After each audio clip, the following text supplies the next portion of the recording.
Hey everybody, it's your old pal Paul from Unpacking Magic, and I want to take you on a trip to Grand Prix Portland 2017.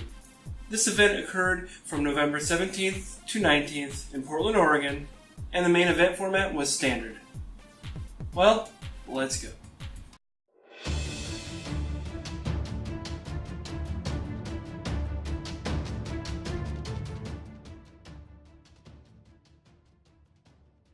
Okay, so this is the main event, and just to give you guys an idea of how large it was 1,633 players. The footage you're seeing is from round 6 of day 1. Now this event was put on by Cascade Games, and the main tournament organizer is Tim Shields. He's been a tournament organizer for large Magic events for about 17 years now. I judged for him for about 12 years, and so I can tell you from first-hand experience, he's always trying to make every event as special as possible for every player that attends. Now this is one of the last Grand Prix that Cascade Games will be running before they move on to mostly running conventions. During their time running large Magic events, Cascade Games brought about some really cool innovations such as the Artist Alley, the prize wall, and the idea of ticks, as well as the foiled again tournaments that are generally run on the Friday night before a Grand Prix, where old Friday Night Magic foil promos are given out as prizes. This is the main on-camera feature match area. I believe this was the round 6 feature match between Isabel Brown and Dean Patterson. This is the secondary feature match area / top 8 area on Sunday during the top 8 itself. This is the side event area, and here they ran a huge number of events. They had sealed and constructed last chance qualifiers. They had a mega mini masters event. They had their famous foiled again tournament, iconic masters sealed events, a PTQ, two-headed giant sealed events, as well as many modern events and legacy events. And they also had a great fundraiser for Mike Goodman's family in the Mike Goodman Memorial Tournament. This is the prize wall. When you do well in an event, you'll receive tickets to redeem here. They carry lots of different things, from booster packs, playmats, and sleeves, all the way up to uncut foil sheets of rares and mythics. Speaking of which, here's an entrepreneuring young man that procured himself a Ixalan uncut foil, rare, and mythic sheet. Ooh, very shiny. This is the Magic Arena area, where they were letting the public alpha test the upcoming game. I had a chance to play it, and I think it has a much better look and feel than Magic Online does. This is the vending area, and in particular, Q&A Magic's booth. There were 13 different vendors. Here are some really cool altars by Eric Klug.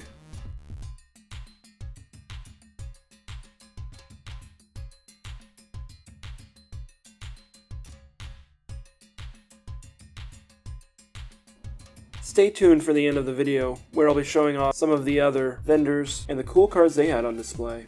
Okay, before we move on to the Artist Alley, I'd like to show you guys a few of the pieces of art I picked up over the weekend.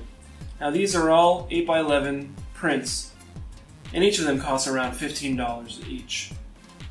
From Chuck Lakosh, I picked up a Thorn of Amethyst. From Mark Teeden, I picked up a Mana Drain. And I also picked up a Sol Ring. And finally, from Rob Alexander, I picked up a Underground Sea. Now this Underground Sea, the Sol Ring,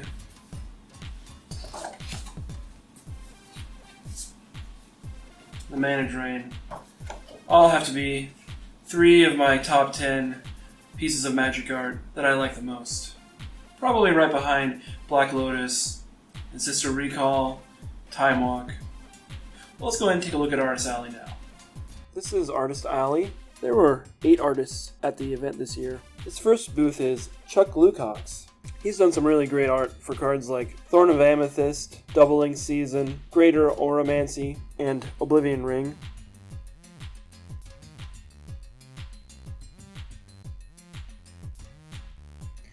He also has a new book coming out, which is a sequel to his first book, Fantasy Genesis, a creativity game for fantasy artists. Next up we have Jeff Miracola.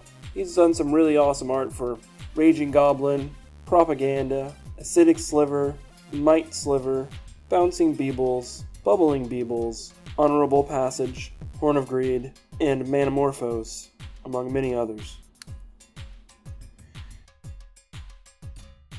Here he has a really cool playmat of goblins playing hockey. He said this was his favorite playmat. Next up we have Mark Keenan. He had these amazing metal prints on plates. I would have gotten one, but the cheapest one was $80 for the small, and the largest size was $265. Mark is probably my favorite Magic artist of all time.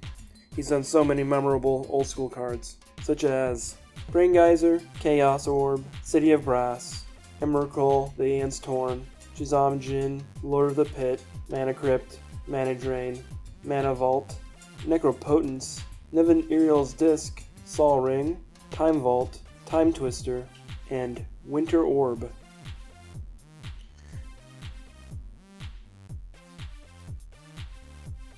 Finally, we have a few shots of Rob Alexander's booth. He did some really cool old school cards like Underground Sea and Polluted Delta. This is the Mike Goodman Memorial, put together by Cascade Games and Channel Fireball. Mike worked for both companies. I worked with him for 12 years or so at Cascade Games, and myself and everyone else thought the world of him. He brought a happy and friendly atmosphere to every room he entered, and he was one of the kindest and most helpful persons I have ever met. He will be greatly missed by many in the Magic community. Mike died unexpectedly earlier this year, and if you would like to donate some money to his family for their expenses, please visit the URL on screen or in the description. Cascade Games put on a great memorial tournament as a fundraiser for Mike's family. Around 40 people played, and one of his closest friends, Trevor Baker, ended up winning the event. For those of you that haven't been to a Grand Prix yet, you might be wondering about your food options. Well, luckily most event sites have a food court. For example, here we have a Mexican food place, a pizza place, a hot dog stand, and a deli. Well, before we move on to the vendors and taking a look at all the great cards they brought, I know that's not for everyone, so if you're one of those people, feel free to skip the next section. But I would like to hear from everyone in the comments. Please let me know what your favorite part of this video was. And if you enjoyed this video, go ahead and hit the like button. If you haven't subscribed yet, go ahead and click on that subscribe button to see more content like this in the future.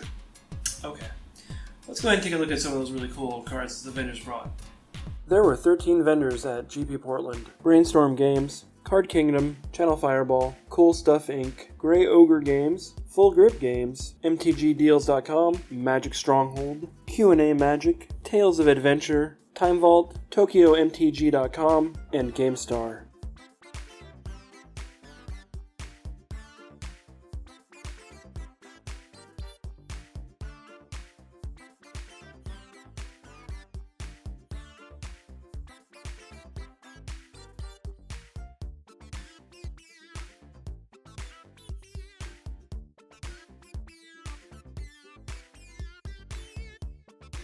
Wow, that's some nice beta duels there.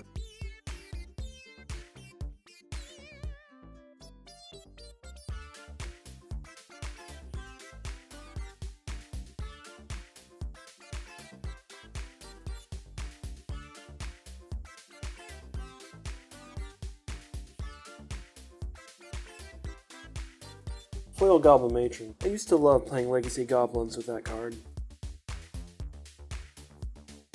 A pile of resets. Anyone need those for their High Tide deck?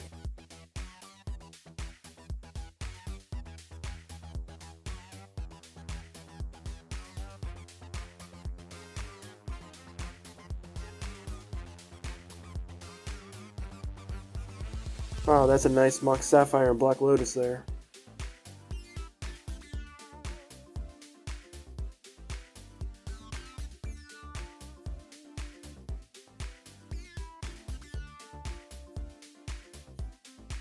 That art for Mana Leak has always looked great in foil.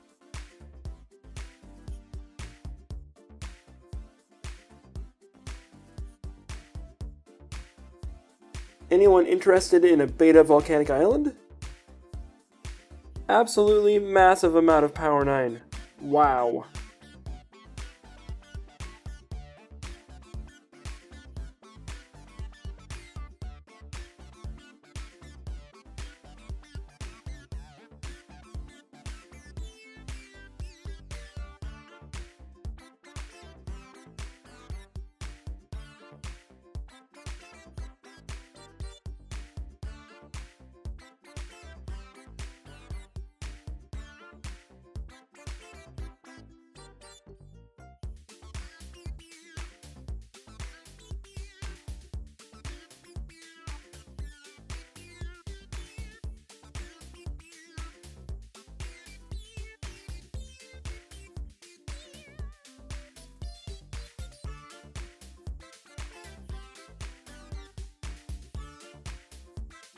Nice set of time vaults there. I wish that card wasn't restricted in Vintage.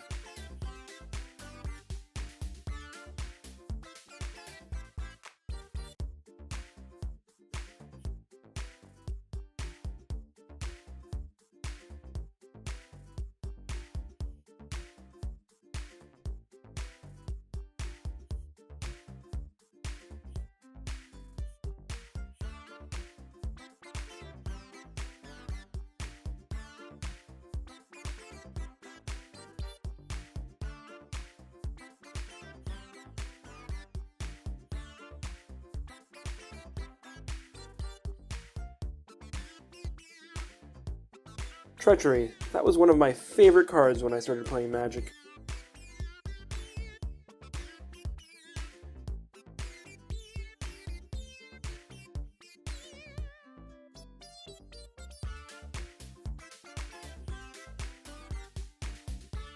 Wow, that is a beautiful Beta Lotus.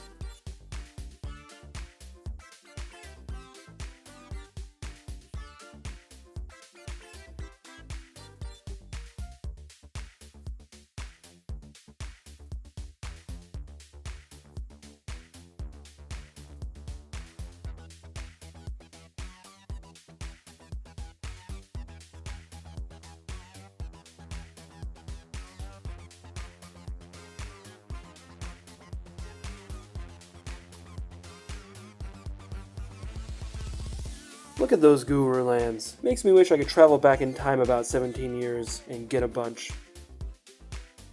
Lots of beta duels and power. There's some really cool stuff here. Wow.